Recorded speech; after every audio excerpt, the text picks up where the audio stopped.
Assalamualaikum warahmatullahi wabarakatuh. Bagaimana kabarnya teman-teman semuanya? Jumpa lagi dengan saya di channel Pojok Asuransi.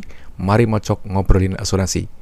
Saya ingin sharing kepada teman-teman semuanya tentang cara perhitungan premi asuransi sepeda motor, terutama yang masih dalam status pembiayaan di leasing ya teman-teman. Karena mungkin teman-teman belum banyak mengetahui tentang cara perhitungannya seperti apa. Termasuk nanti akan coba kita simulasikan bagaimana tata cara perhitungan klaim ketika sepeda motor tersebut hilang di masa periode dari pinjaman di leasing tersebut. Untuk itu, ikuti terus video ini sampai selesai. Yang belum subscribe, silahkan subscribe untuk mendapatkan update video-video saya selanjutnya.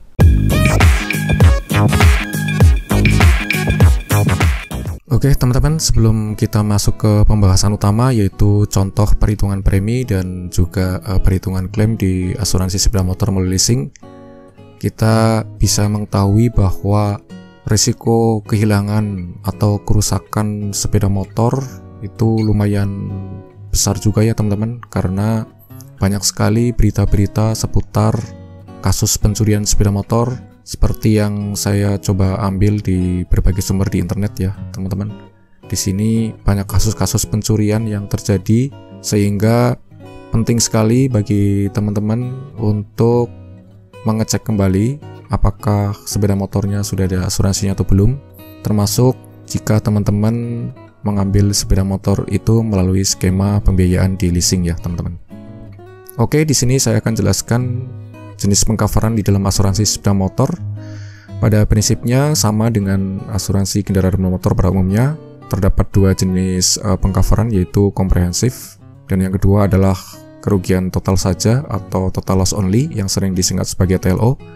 Namun di sini untuk jenis komprehensif termasuk masih sangat jarang ya teman-teman ditemui di lapangan, karena memang resikonya termasuk tinggi, sehingga tidak banyak perusahaan asuransi yang menyediakan pengcoveran komprehensif untuk asuransi sepeda motor.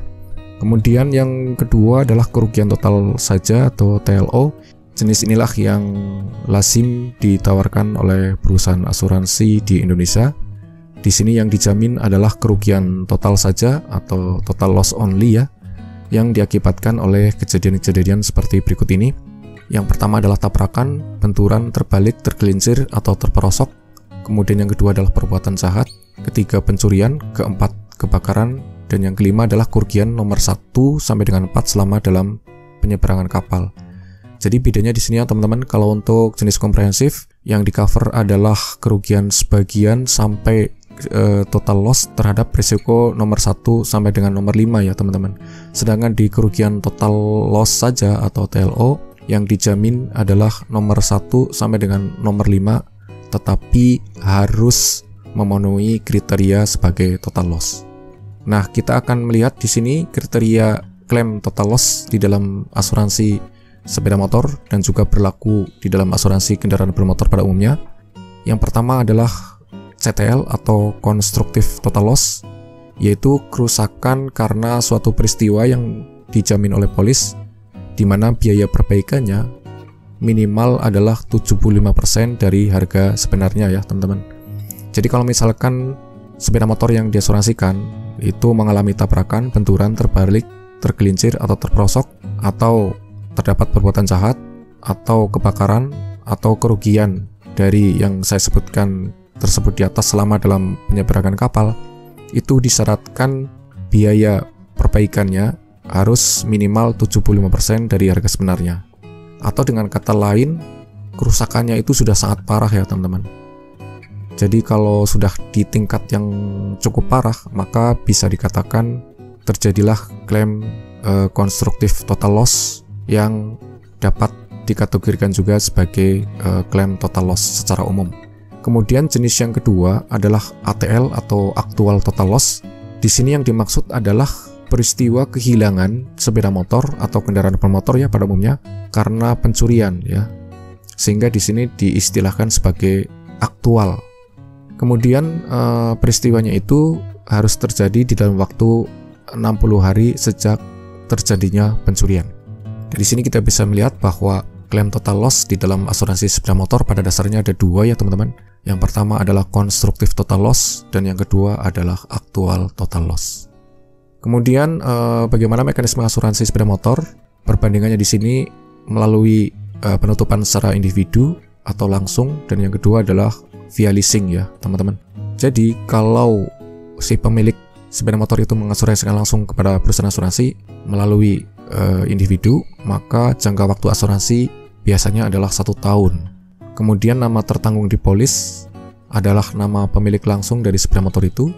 Berikutnya terkait dengan pengurusan klaim, maka pemilik dari sepeda motor itu bisa langsung berhubungan dengan perusahaan asuransi. Begitu juga dalam hal pembayaran klaim ya teman-teman. Ketika settlement klaim itu sudah selesai, maka pembayaran klaim akan langsung dapat ditransfer dari perusahaan asuransi ke rekening pemilik langsung. Nah, bagaimana dengan via leasing? Jika melalui leasing, maka jangka waktu asuransi ini tidak hanya setahun, namun bisa lebih dari setahun. Hal itu bergantung kepada jangka waktu dari kredit atau pembiayaannya ya teman-teman. Kemudian karena di situ masih ada interest atau masih ada kepentingan keuangan dari pihak leasing, maka nama tertanggung yang ada di polis biasanya akan disebutkan perusahaan leasing QQ debitur. Sehingga konsekuensinya dalam hal ini adalah bahwa ketika ada klaim, maka debitur tidak bisa langsung mengurus ke perusahaan asuransi, namun dalam hal ini akan diserahkan melalui perusahaan leasing ya teman-teman.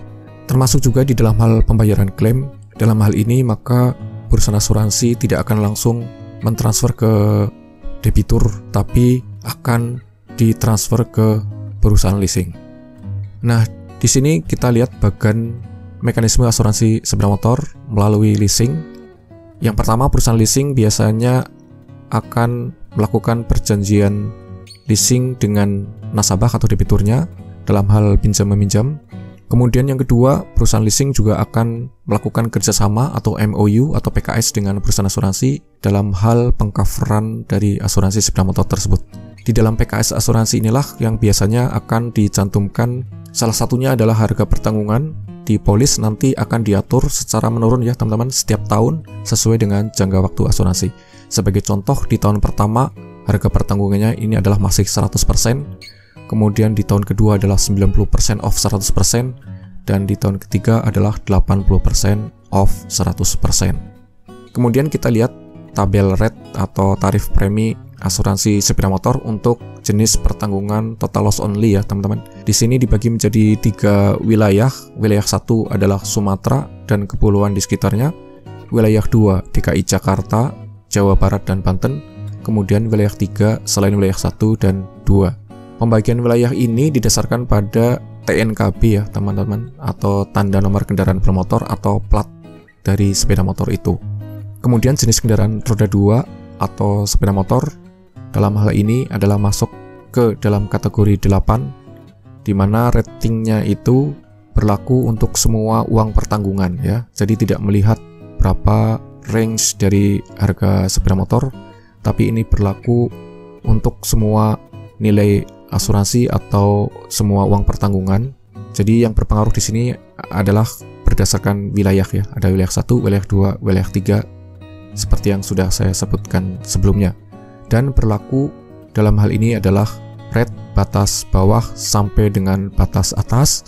Sehingga dalam hal ini tidak boleh terdapat pemberlakuan rate premi asuransi sepeda motor atau asuransi kendaraan bermotor pada umumnya ya, yang ditetapkan di bawah batas bawah atau sebaliknya di atas batas atas. Karena apa? Karena tabel premi ini sudah ditentukan atau ditetapkan oleh regulator, dalam hal ini adalah Otoritas Jasa Keuangan. Di sini saya akan berikan contoh perhitungan asuransi sepeda motor via leasing ya teman-teman. Jadi perhitungan ini bisa berdasarkan 2 patokan. Yang pertama adalah harga pertanggungan berdasarkan harga OTR atau on the road.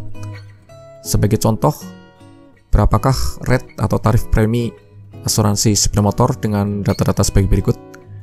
Harga sepeda motor OTR 15 juta rupiah, jaminan total loss only atau TLO, penggunaan pribadi atau dinas, periode asuransinya 2 tahun, kemudian plat nomor atau TNKB-nya adalah Jawa Tengah, dalam hal ini masuk wilayah 3, dan rate yang digunakan adalah rate batas bawah.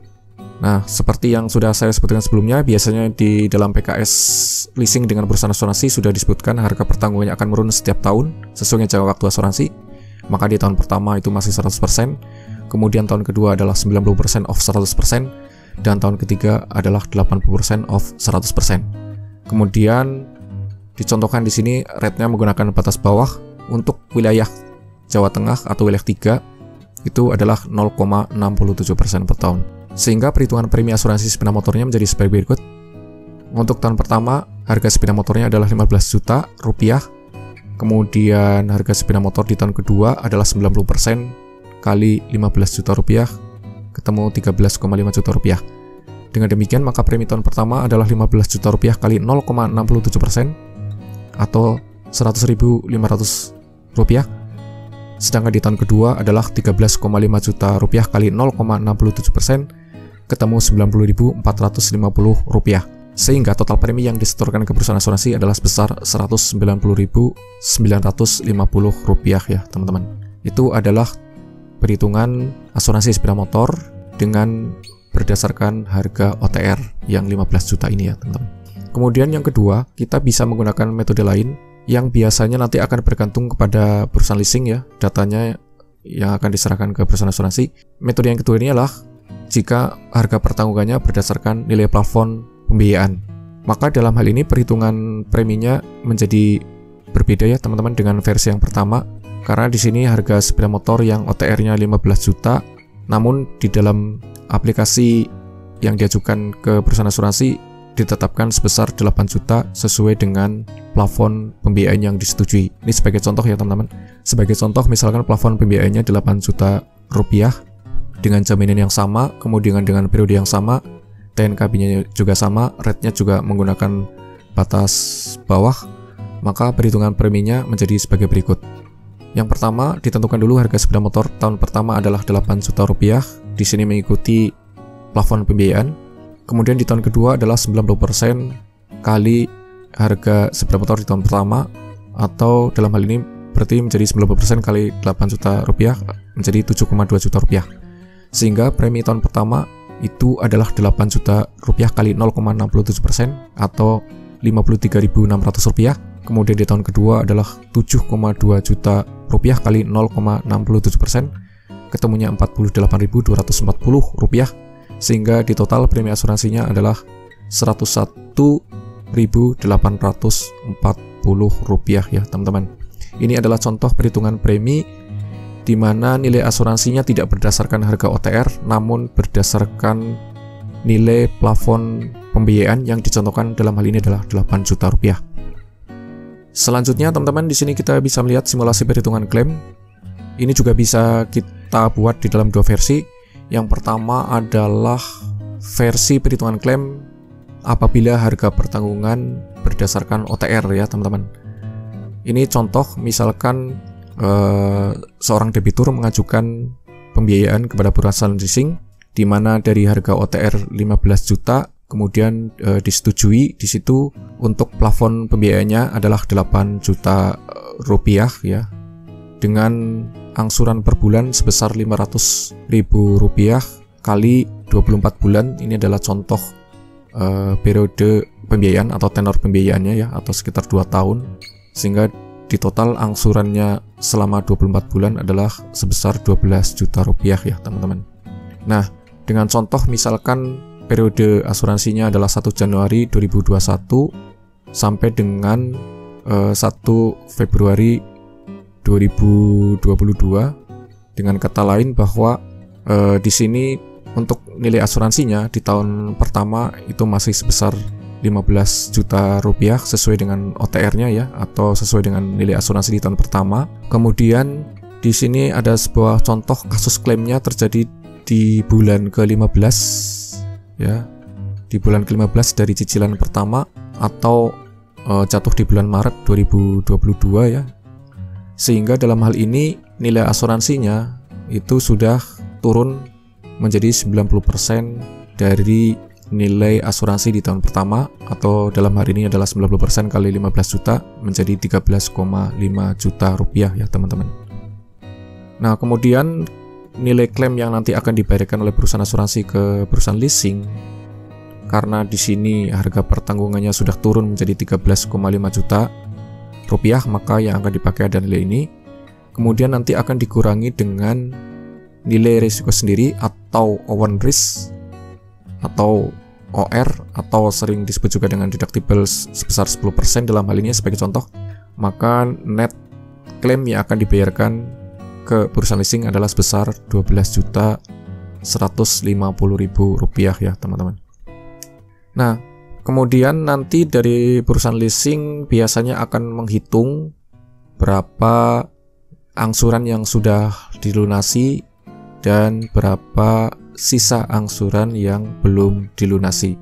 Sehingga dari angka 12.150.000 rupiah tersebut tentunya nanti akan berbagi ke perusahaan leasing dan juga ke debitur. Tata cara penyelesaiannya seperti yang tertera di sini ya teman-teman. Jadi harus dihitung dulu berapa angsuran yang sudah dilunasi oleh pihak debitur. Misalkan di bulan Maret 2022 tersebut sudah terdapat pelunasan sebesar 7 juta rupiah, sehingga dalam hal ini adalah sisa pinjaman ke leasing adalah 12 juta rupiah dikurangi 7 juta rupiah atau menjadi 5 juta rupiah ya. Oleh karena itu, nilai pembayaran klaim yang nanti akan diterima nasabah dari leasing adalah sebesar 12.150.000 rupiah dikurangi 5 juta rupiah menjadi 7.150.000 rupiah ya teman-teman. Itu adalah contoh perhitungan klaim jika harga pertanggungannya menggunakan nilai OTR. Kemudian bagaimana simulasi perhitungan klaim apabila harga pertanggungan dipolis tidak berdasarkan nilai OTR namun berdasarkan plafon pembiayaan ya teman-teman.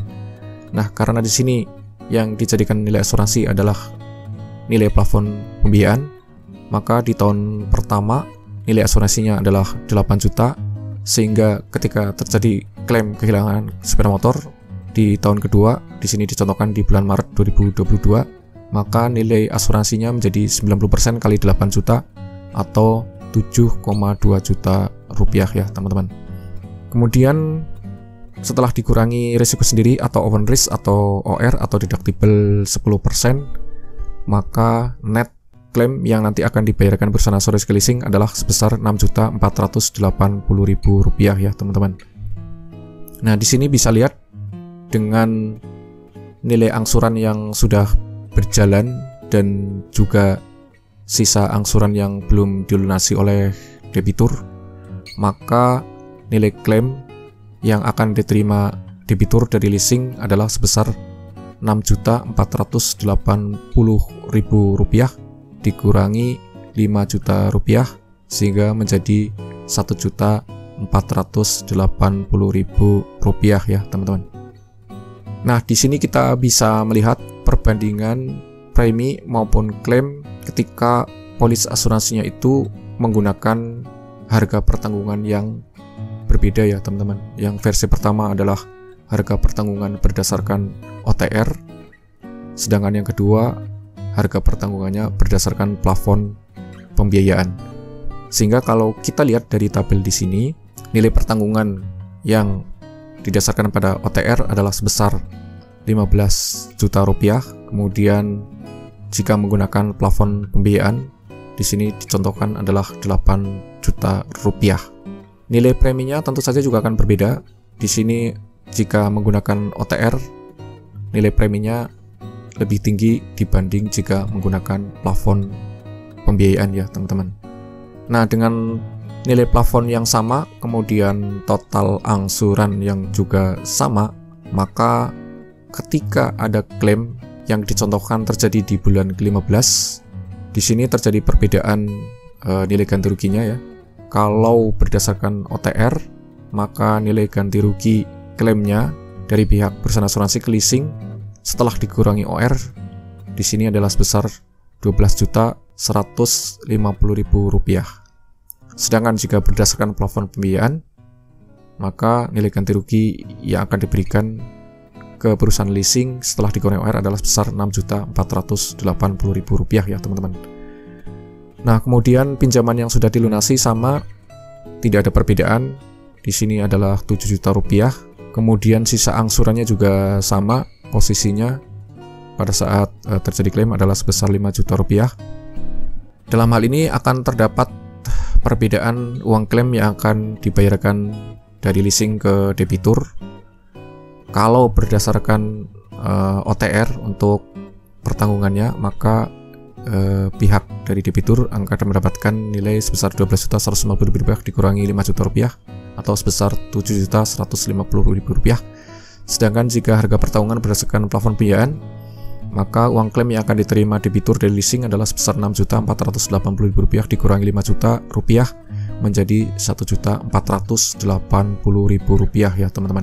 Oke, itu tadi teman-teman sharing saya tentang cara perhitungan premi maupun tata cara perhitungan klaim asuransi sepeda motor via leasing ya teman-teman. Jadi teman-teman bisa melihat adanya perbedaan ganti rugi yang nanti akan diterima jika terjadi perbedaan penggunaan nilai asuransi. Yang pertama adalah berdasarkan on the road dan yang kedua adalah berdasarkan plafon pembiayaan. Semoga materi ini bermanfaat bagi teman-teman semuanya.